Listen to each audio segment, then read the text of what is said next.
ನಮಸ್ಕಾರ ಬೆಂಗಳೂರು. ಸಂಜೆ ಆದ ನಂತರ ಎನರ್ಜಿ ತುಂಬ ಡೌನ್ ಆಗಿದೆ ಅನಿಸ್ತಾ ಇದೆ. ನಮಸ್ಕಾರ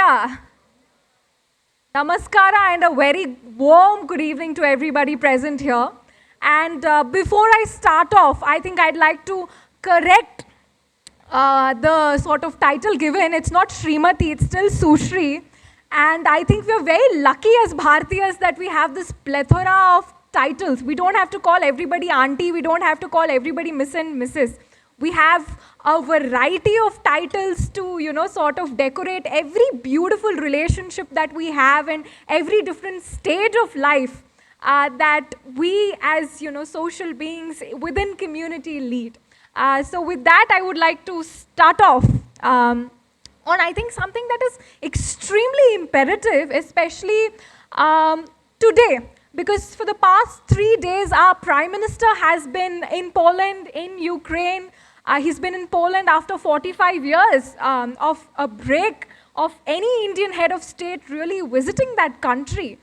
And at this opportune moment where India is really putting its foot forward and we have our Prime Minister making these moves, I think it's important to sort of believe and reiterate what India is in the global sense.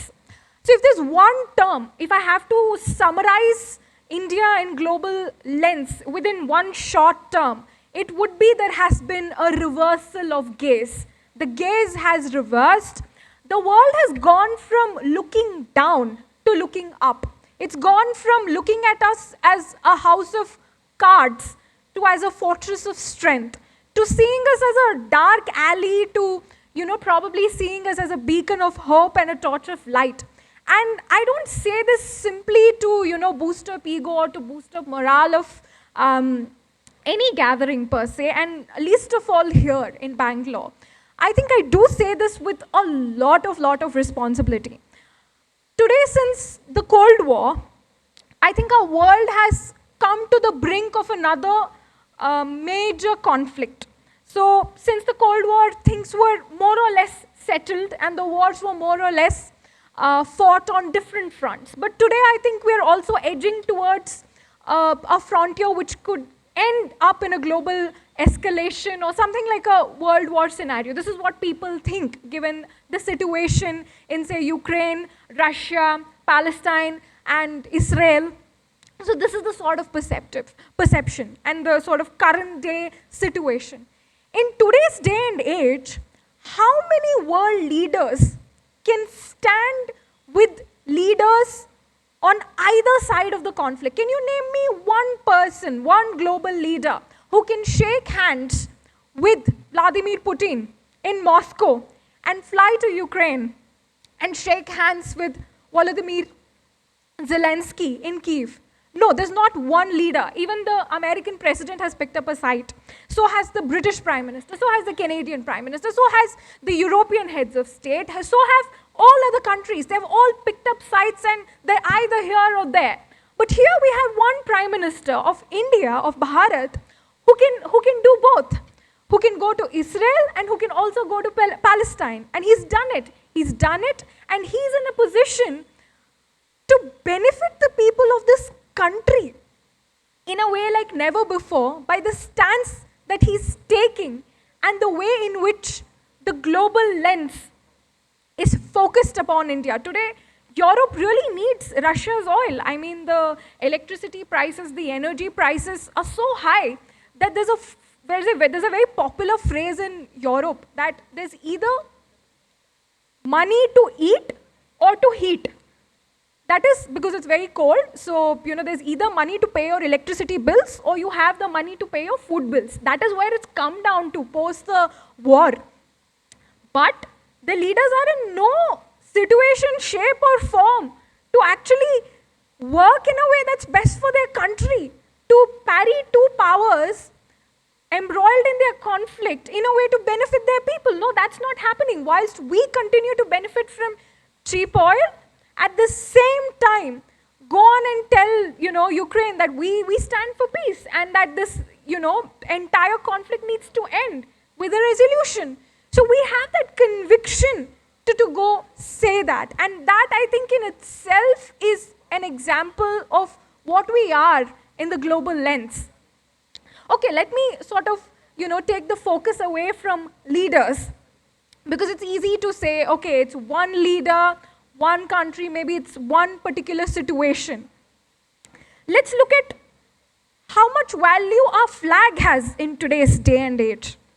And this is something, I guess, value of something is fundamentally recognized when there is conflict, when there is, sort of disparity in society. So let's look at a war-torn, zone. Let's look at Ukraine when the war initially started, and civilians from other countries were quickly fleeing because, it was unsafe, people were being bombed. Even Pakistani citizens used an Indian flag to flee as, a banner for their vehicle, because that guaranteed them safe passage. If your biggest detractors also see value in your global presence, in the sort of reputation that you carry globally, then I think that itself is an ultimate testament of where you stand globally. But I think all said and done, all the good things said and done, I think it's also very important to take cautionary tales from history, because this is not the first time that we've been in a position to lead the world. It's happened before as well. And by lead the world, I don't mean, standing center in a picture. I mean leading the world in terms of economy, having a sizable economy, having a great defense system, having a great cohesive society, and having political stability. We've had it. If you go to the 10th century or prior, in fact, we were leading the world. We were out there and we were above. We were there at 33% of the world's GDP. We had one of the best defense system in the world. We had a cohesive society. We had no conflicts. We had diamonds being sold in the streets, as the Maharaja just elucidated. We had such a great society, a society where travelers from across the world came not just to see and write and learn, but also to learn. They came to Takshashila. It was a global university. But it was also a time that brought in the bad eye from the rest of the world. Detractors exist everywhere, and detractors bring ill intentions, and they brought ill intentions in the form of conquerors back in the day. Today, the form might be different of the way that this progression that Bharat is making is being countered on a global stage. It's not conquerors who are coming up our shores on horses and with large armies, but they're coming here nonetheless with their, media prowess, with their think tanks, with their capacity to build narratives, with their large media houses, with their social media hubs controlled and, stated in a way to carry out that same warfare which happened back in, the 8th century, 10th century, 12th century, that ultimately led to us, to our ruin. So if we are to truly realize Amrit Kal, and if we are to truly make that leap from the sort of momentum we've built currently, in order to make that leap, we are at the very cusp, we are at the inflection point. We're there, and it's just one leap for us to actually realize the Amrit Kal, to go back in time, to go back to our former glories. But if we are to see, if we are to tap into history, if we are to see the cautionary tale, then the signs are all there.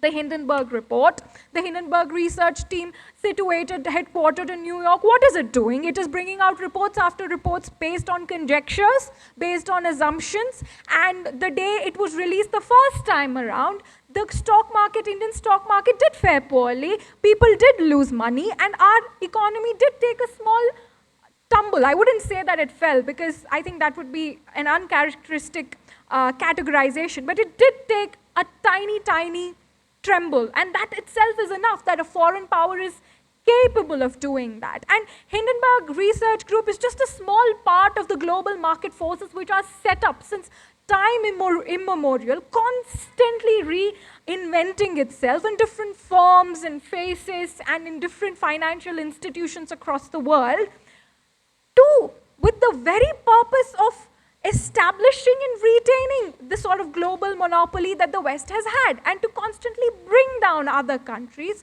in the same way that the conquerors did in the 10th century with their narratives, with their conversions, with their human rights violations of the people, with the armies and the horses. It was more what do you say, it was more visible that way, it was more tangible in that sense. It's more intangible now, but the signs are all there.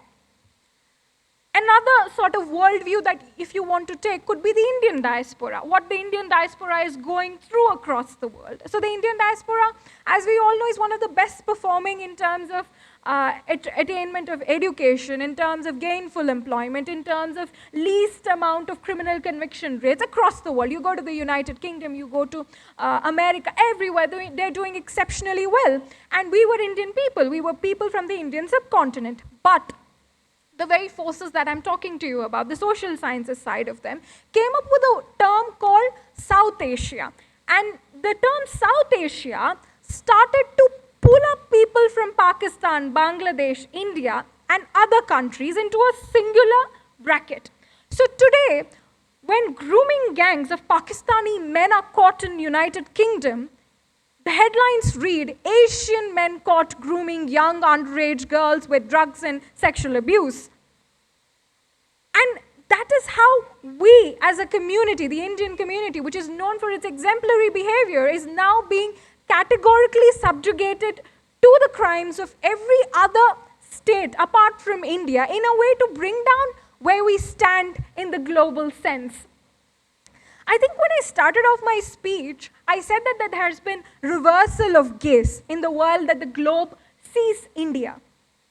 What I left out, I think, perhaps, is that the world has been forced to reverse its gaze. It has been forced to reverse its gaze because India stopped stagnating at, 10th, 11th largest economy ever since independence. For over decades, we were just stagnated there. So we've stopped stagnating. Over the past decade, we've come down 5 places.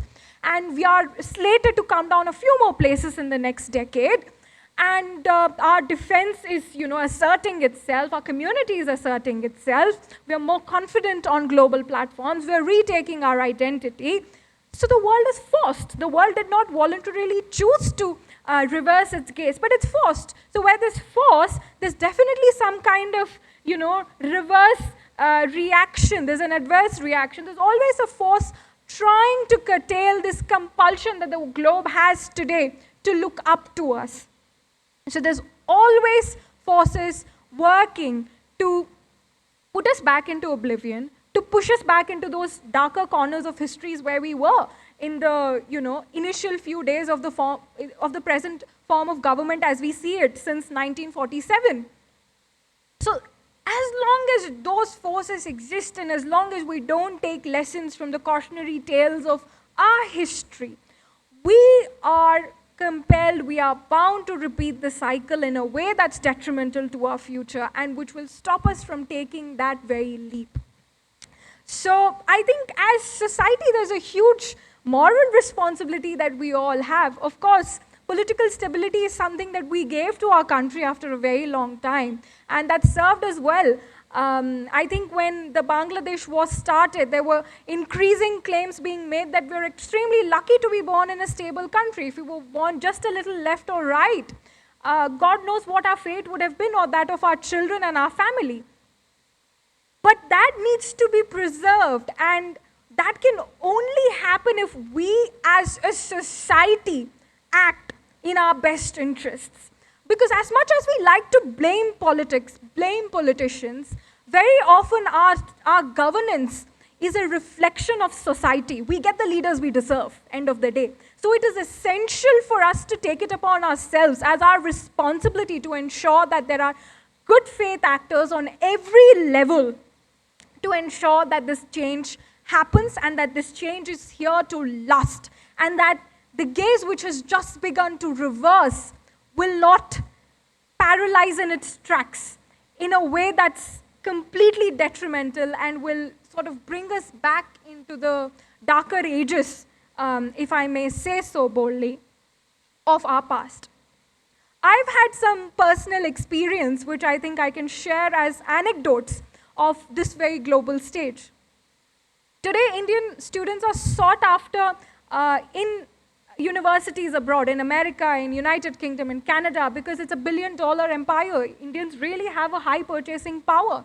They are one of the biggest, tourist crowd also that goes abroad. So it is, the crowd is sought after, our business is sought after, our children are sought after for education there. And there is a slightly welcoming environment too, because if it's unwelcoming, then there's no way that that entire system of education that they've built as an economy can continue. But the minute Indians do take charge and decide to lead, the same forces come back to haunt them. The same forces come back to show them that we are not ready to reverse the gaze. We were giving you this much leeway, but it's not going to last. The University of Oxford is somewhere where I studied, and it's almost over 900 years old. It's currently ranked #1 in the world. I think it's also because the world managed to burn down some of the best universities like Takshashila and Nalanda. So we are forced to acknowledge that it's #1, whatever is left. And I went there to study. I was, the typical Macaulay education system product who went there to study thinking it was the greatest achievement of my entire life. And then I observed that the student government was quite a prestigious place and so on and so forth, and was making some changes to the syllabus.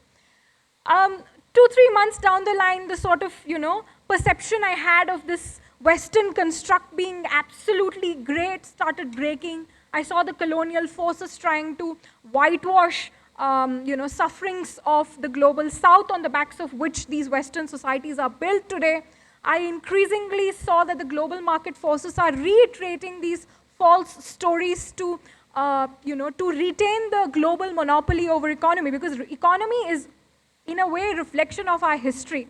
It is all based on confidence in markets, and confidence comes from who people believe they are as a civilization. And all these stories try to, portray the West as the original developed country, as the first developed country, as the region which brought development for the rest of the world. And that's the reason why they have to be leading economy even today on a global scale. So that's where the sort of presumption came from. That's where the sort of pyramid of hierarchy of economy came from. And then I started to realize this few months down the line.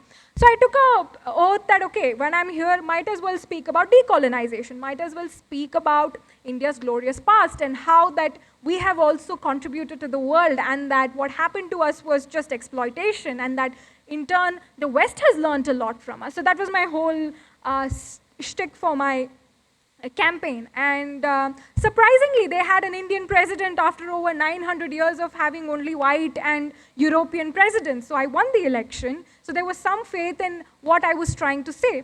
But lo and behold, the next day, there was a statement that Oxford's not ready for a Hindu president, an Indian president, somebody who comes from Udupi, which is a backward place, which is a Hindutva place, which is a rabid place. So there was an active campaign to deride what our identity was from the very next day.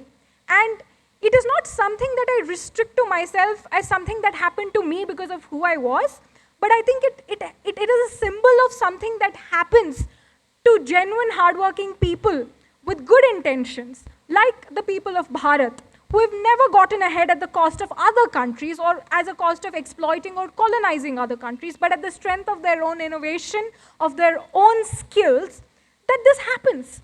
This happens that countries with no real quality and with communities with no real quality often get ahead by pulling others down. There are two ways of getting ahead, right? Either you train yourself, either you put in the energy, you put in the work and you get ahead, or you make sure that you just ruin everybody else's day. And end of the day, the last man standing manages to rule. And that was the global order set since post-10th century crusade, conquests, etc. It was just a tale of ruin. Ruining the world and plundering the world so that the one person could always stand in a way that is the head of the world, that is leading the world. And everything's a competition, end of the day. We know it. It's all about who's leading the world. America tried to claim it for a long time, still tries to claim it, still tries to claim the crown. And it's a function of its economy. It's a function of its education system. It's a function of its defense, which it has carefully created off of the backs of multiple institutions which continue to support it narrative-wise, media-wise, confidence-wise, so that it's reinforced over and over in everybody's minds that they're the best. So that is something that we need to enumerate. Today, we are in a good spot. We are in a better spot than we've been for a very long time. And I say this with conviction because I see it and I've lived it. I came back to India after getting a degree in the United Kingdom, after getting a great job in the British Parliament, because I truly believe that India is in a great point and that we are at a point of inflection. And I am living that reality each and every day. I'm seeing that reality each and every day. And I'm seeing more and more people coming back. I won't say that everybody is coming back, but today, two more people are coming back than they did back in the day. And today, coming back is more of a, it's not more of an afterthought. It is more of a possibility for people. So when we are in such a good spot, the time is not to lose momentum. The time is not to lose that strength we've finally found in ourselves, that confidence we've finally begun to see in ourselves as leaders, as people who are innovators, as people who have set the path, who have changed the world, who have given the world 33% of its GDP, who have given the world zero, who have given the world Ayurveda, who have given the world yoga, and take it back from the misappropriators so that they can't continue to stand up as number one of trying to demoralize us and trying to break us in a way that the last man standing becomes the leader.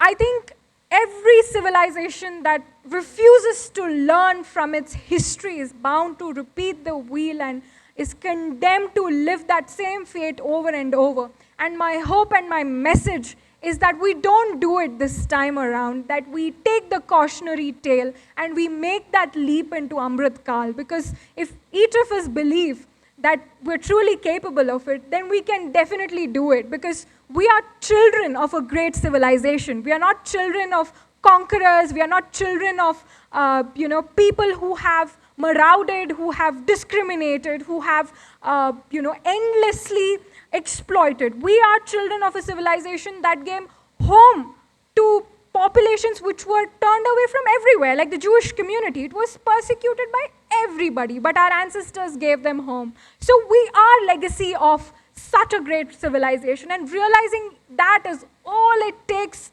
for us to retain our reversal of gaze, our position in the world, and make sure that we make that leap that we so have to make at this moment in history. It is our time, and I do believe that this time will come to pass. Thank you very much.